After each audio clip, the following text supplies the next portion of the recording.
Okay, before I start this video, I'm just gonna ask you this one question. How did I get into Bfdi? Well, back in my day, I would watch classic stick figure animations like D Does 2 and crazy stick figure randomness. I even watched these versus animations from Russians! Needless to say, I was having a lot of fun watching these classic videos. But the next thing I know, I stumbled into the OSC rabbit hole. Yeah, that's how I got into Bfdi. Anyways, you guys may know that words translated a video on Bfdi already. By the way, this is only for people who watch the video. But to put it simply, this video kinda aged. Wait, that wasn't a hot take, what? Basically, what I'm saying is that this episode quite aged. With it being the first episode, that's pretty much what you would expect. Anyways, the animation is a little stiff, but really interesting. The newer episodes of the first season definitely had a better animation. However, it is really interesting to see how the animation progressed from this episode to I'm turning evil! I hate me. I don't want to get too harsh on the voice acting because, well, it is 2010, but I think the voice acting is okay for the most part.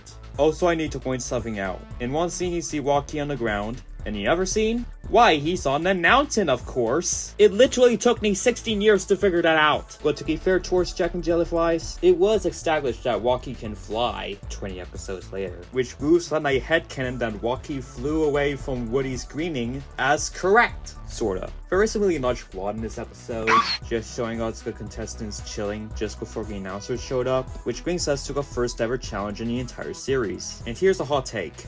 For real this time. That scene was a delight. It's not like the best challenge ever, it's just that I liked it so much. And you know for a fact that I would never make a Bfdi 1A with you without mentioning the middle finger bit. That was a joke in the first episode. Anyways, yeah, I like this episode. Some people say it is a very overrated episode, and to be fair, I can sorta see that. But honestly, as the very start of the entirety of the OSC, and how following this episode, Jack and Jellyfly released one episode each month, is honestly impressive, given how Nico and Carrie were kids when they made this. It can definitely have its weird moments, but other than that, it is still a very solid episode in my book. Honestly insane that I liked an episode from 16 years ago, and yet I still can't enjoy Bfdi 13. And that's pretty much all I can say. Wait, what are people watching again? Well, it's nice to know that Americans are watching this episode today, while I have to wait to watch it tomorrow. This is what the question is like, being a British person.